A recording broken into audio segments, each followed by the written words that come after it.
مرتبہ پھر اس صحابی نے پوچھا یا رسول اللہ مجھ پر سب سے زیادہ کس کا حق ہے؟ چوتھی بار میں چوتھی مرتبہ میں اللہ کے نبی نے فرمایا ثم من یا رسول اللہ قال ابوک، اللہ کے رسول میری ماں کے بعد مجھ پر سب سے زیادہ حق کس کا ہے؟ اللہ کے نبی نے چوتھی بار میں ارشاد فرمایا ثم ابوک، پھر تم پر تمہارے باپ کا حق۔ چوتھی مرتبہ پتہ چلا۔ اور ایک حدیث پاک اور آپ کو بتا دے، غالباً حضرت سیدنا ابو امامہ باہلی رضی اللہ تعالیٰ وہ فرماتے ہیں کہ اللہ کے رسول نے ارشاد فرمایا سخط الرب سخط الوالد و سخط الوالد سخط الرب، یہ حدیث شریف کے الفاظ ہیں۔ آج چاند بابو اپنے والد کے سائے سے محروم ہوئے، کل کوئی اور محروم ہوگا، پرسوں کوئی اور محروم ہوگا، کسی دن کوئی اور۔ روزانہ اگر آپ قبرستان جاتے ہو تو دیکھیے کسی کا باپ دفن نظر آ رہا ہے، کسی کی ماں دفن نظر آ رہی ہے، کسی کے باپ کو جنازہ کاندھا دیا جا رہا ہے، کسی کی ماں کو کاندھا دیا جا رہا ہے، کسی کے باپ کی جنازے کی نماز پڑھی جا رہی ہے، کسی کے ماں کے جنازے کی نماز پڑھی جا رہی ہے۔ آج کسی کے باپ کا غم منایا جا رہا ہے، کل کسی اور کے والد کا غم منایا جائے گا، لیکن جب تک یہی ماں باپ ہمارے معاشرے میں تھے، ہمارے گھر میں تھے، ہمارے خاندان میں تھے، ہماری سوسائٹی میں تھے، تو سماج اس قدر آگے بڑھ چکا ہے کہ جب تک والدین باحیات تھے تو ہمیں والدین کی قدر نہ تھی، اور جب والدین کا گزر ہو گیا ہے، جب والدین کا وصال ہو جاتا ہے تب ہم آنسو بہاتے نظر آتے۔ کاش کہ اگر ہم اپنے والدین کی خدمت کیے ہوتے، کاش اگر ہم اپنے والدین کی خدمت کیے ہوتے تو آج ہمیں آنسو بہانا نہیں پڑا ہوتا۔ میں تو یہ کہوں گا کہ پیارے اگر تجھے رونا ہے تو باپ کے مرنے پر مت رو۔ حافظ صاحب ایک جملہ دینا چاہتا ہوں، آپ غور کیجئے گا، اگر تجھے رونا ہے تو باپ کے انتقال پہ مت رو۔ آنسو بہانے کا شوق اگر اتنا ہی ہے تو باپ کے مرنے پر آنسو مت بہا۔ ذرا احساس کرو، آج ہم آنسو بہا رہے، رو رہے کہ میرے والد کا انتقال ہو گیا۔ رشتہ داروں نے آ کر کے ہمیں دلاسا دیا، بھائی بہنوں نے آ کر کے ہمیں دلاسا دیا، پڑوسیوں نے آ کر کے ہمیں دلاسا دیا، خاموش کرایا، چپ کرایا کہ خاموش ہو جا۔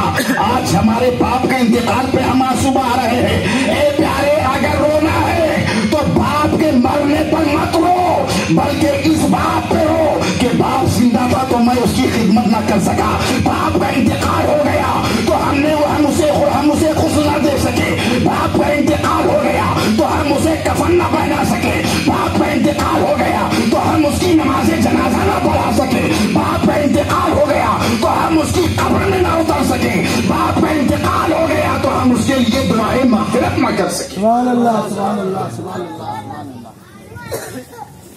بتاؤ یہ ہمارے لیے افسوس کا مقام ہے کہ نہیں ہے؟ بتائیے کیا یہ ہمارے لیے افسوس کا مقام ہے کہ نہیں ہے؟ کیا شریعت، توجہ دیجئے، بڑے ادب کے ساتھ آپ سے گزارش کروں گا، بڑے ادب کے ساتھ، کیا یہ شریعت نے ایسا کوئی حکم دیا ہے کہ والد کا انتقال ہو جائے تو بیٹا غسل نہ دے سکے، باپ کا انتقال ہو جائے تو بیٹا جنازے کی نماز نہ پڑھائے، باپ کا انتقال ہو جائے تو بیٹا اس کی قبر میں نہ اترے؟ لیکن خود میں بھی دیکھا ہوں اور آپ نے بھی دیکھا ہوگا، جب غسل دینے کا موقع آتا ہے تو غسل دینے والے کو تلاش کیا جاتا ہے، جب جنازے کی نماز کا وقت آتا ہے تو امام کو تلاش کیا جاتا ہے، جب قبر میں اتارنے کا وقت آتا ہے تو محلے کے بزرگوں کو دیکھا جاتا ہے کہ ہے کوئی ایسا بزرگ جو ہمارے باپ کو، باپ ہمارا ہے مگر قبر میں کوئی اور اتار رہا ہے، باپ ہمارا ہے مگر جنازے کی نماز کوئی اور پڑھا رہا ہے، باپ ہمارا ہے مگر غسل کوئی اور دے رہا ہے، باپ ہمارا ہے مگر کفن کوئی اور پہناتا نظر آ رہا ہے. اگر رونا ہے تو اس بات پہ رو کہ ہم اپنے باپ کے لیے کچھ کر نہیں سکے ہیں, اور قسم خدا کی اس باپ کی روح دنیا میں بھی خوش نظر آئے گی اور مرنے کے بعد قبر میں بھی خوش نظر آئے گی. جس باپ کا بیٹا اپنے باپ کو کاندھا دیتا نظر آ رہا ہے, اپنے باپ کو غسل دیتا نظر آ رہا ہے, اپنے باپ کی نماز جنازہ پڑھاتا نظر آ رہا ہے, اسے اپنے ہاتھوں سے قبر میں اتارتا نظر آ رہا ہے. ہمیں اگر آج صبح آنا ہے تو اس بات پر. اور آپ کو تاریخ بتا دوں, شاید والدین کی قدر. میرے آقا صلی اللہ علیہ وسلم نے فرمایا, یہ گاؤں صحابی سے مروی ہے,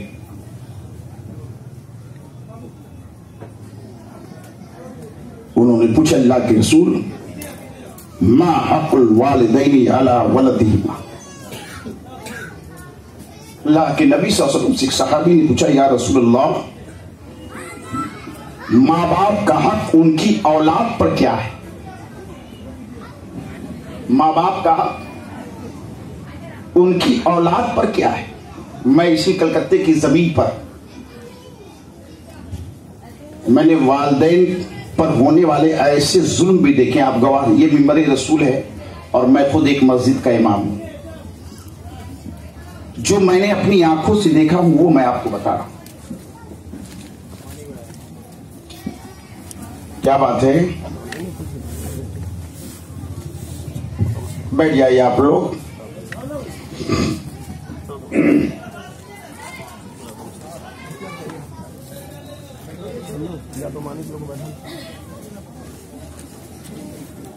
درود پاک پڑھیں, اللہم صلی علی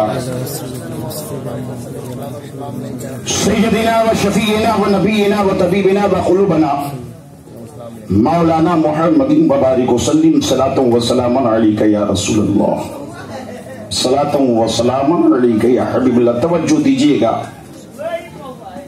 بس چند باتیں, زیادہ لمبی گفتگو نہیں.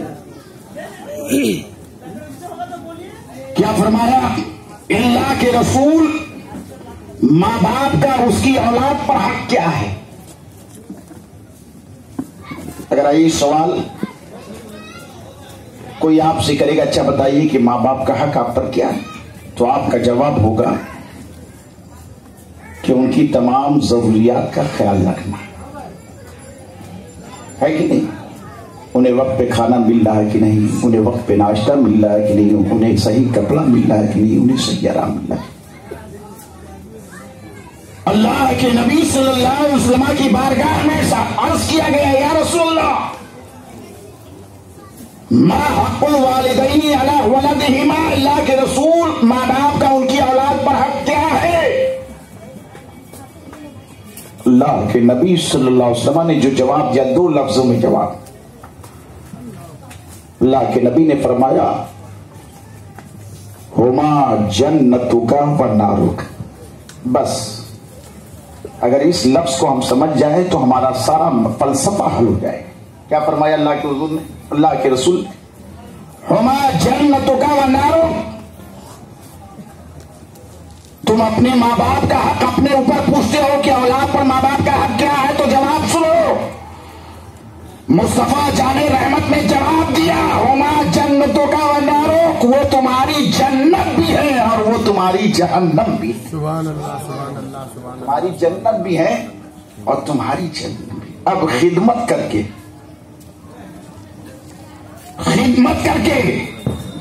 اپنے ماں باپ کی دعاؤں کے طفیل آپ چاہو تو جنت کے حقدار بن جاؤ, یا انہیں اذیت و تکلیف پہنچا کے تم جہنم کے حقدار بن جاؤ.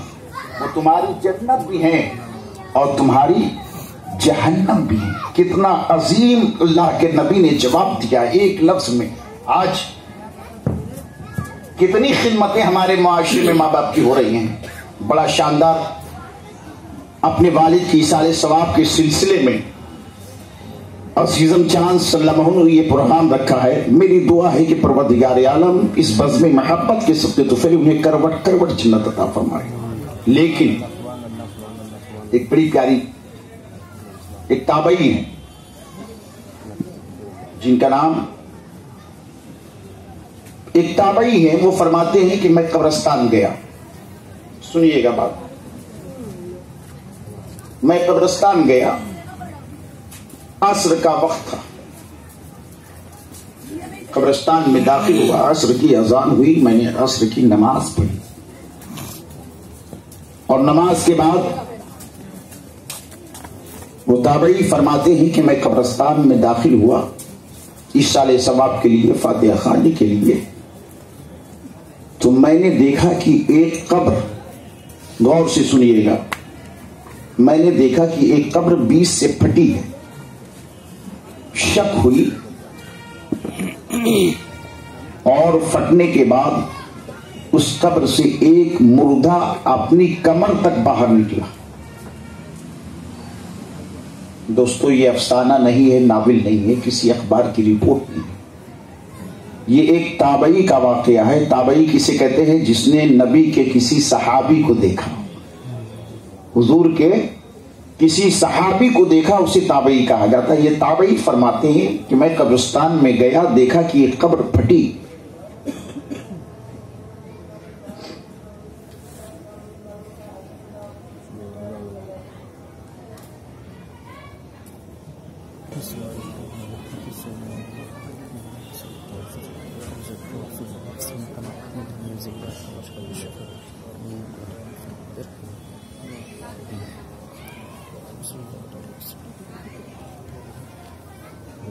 درود پاک پڑھیں. اللہم صلی علی سیدنا و شفیعنا و نبینا و طبیبنا و قلوبنا مولانا محمد مبارک وسلم. صلاۃ و سلام علیک یا رسول اللہ، صلاۃ و سلام علیک یا حبیب اللہ. عرض کر رہا تھا تابعی ہیں، قبرستان میں داخل ہوئے ہیں. کیا دیکھا کہ عصر کی نماز کے بعد ایک قبر کے قریب سے گزر رہے تو دیکھا کہ قبر 20 سے پھٹی ہے اور اس میں سے ایک مردہ قبر سے باہر نکل رہا ہے. جسم کا آدھا حصہ سر سے لے کر کے کمر تک قبر سے باہر نکلا. اس مردے نے قبر سے باہر نکلا اور نکلنے کے بعد 3 مرتبہ، غور سے، اس کے منہ سے گدھے کی طرح آواز نکلی. یہی لفظ ہے، جیسے گدھا چلاتا ہے، گدھا بولی بولتا ہے، اسی طریقے سے وہ انسان اپنی قبر سے 3 بار نکلا اور قبر سے باہر نکل کر 3 مرتبہ گدھے کی آواز میں اس نے بولی بولا اور اس کے بعد قبر کے اندر داخل ہو گیا. قبر بند ہو گئی، لوگ چلے گئے. اللہ اکبر. وہ تابعی وہاں پر موجود اس منظر کو دیکھ کر گھبرا گئے. قبرستان کے لوگوں سے پوچھا کہ کیا معاملہ ہے؟ اتنی ساری قبروں میں ایک واحد قبر ہے جس قبر کا مردہ اپنی قبر سے باہر نکلتا ہے، گدھے کی آواز میں بولتا ہے، چلا جاتا ہے. لوگوں نے بتایا روزانہ اس کا یہی معمول ہے. اللہ اکبر. روزانہ اس کا یہی معمول ہے، یعنی روزانہ عصر کے وقت میں یہ قبر پھٹتی ہے اور یہ قبر کا مردہ اپنی قبر سے باہر نکلتا ہے اور گدھے کی طرح 3 مرتبہ بولتا ہے، پھر قبر کے اندر چلا جاتا ہے، قبر بند ہو جاتی ہے. کب سے ہو رہا ہے؟ کہا یہ مجھے پتا نہیں. قبرستان کے لوگوں سے پوچھا گیا آخر یہ منظر کب سے پیش آ رہا ہے؟ کہنے والوں نے یہی بتایا یہ کب سے ہو رہا ہے یہ ہمیں نہیں معلوم ہے، لیکن روزانہ اس کا وقت مقرر ہے. روزانہ یہ اپنے مقررہ وقت میں اسی طریقے سے نکلتا ہے. وہ تابعی وہاں سے پتہ لگاتے ہیں اس گھر کے لوگ کہاں رہتے ہیں، اس گھر کے سب اس مردے کے لوگ کہاں رہتے ہیں، اس مردے کے گھر والے کہاں پر رہتے ہیں. پتہ لگاتے لگاتے اس کے گھر وہ تابعی پہنچ جاتے ہیں. گھر والوں کو آواز دیتے ہیں، گھر والے گھر سے باہر آتے ہیں. کہا کیا بات ہے؟ کہا فلاں قبرستان میں ایک مردہ ہے جو عصر کے وقت اپنی قبر سے باہر نکلتا ہے اور اپنے حلق سے 3 مرتبہ گدھے کی آواز نکالتا ہے، گدھے کی طرح چیختا اور چلاتا ہے، پھر وہ اپنی قبر میں چلا جاتا ہے. کیا وہ مردہ تمہارے گھر کا ہے؟ لوگوں نے کہا ہاں وہ میرے گھر کا مردہ ہے، وہ مرنے والا میرے ہی گھر کا انسان ہے، وہ مرنے والا شخص میرے ہی گھر کا ہے. کہا اس پر یہ عذاب کیسا ہے، کیوں ہو رہا؟ اس پر یہ عذاب کیسا اور کیوں ہو رہا ہے؟ اس کے گھر والوں نے جواب دیا وہ مرنے والا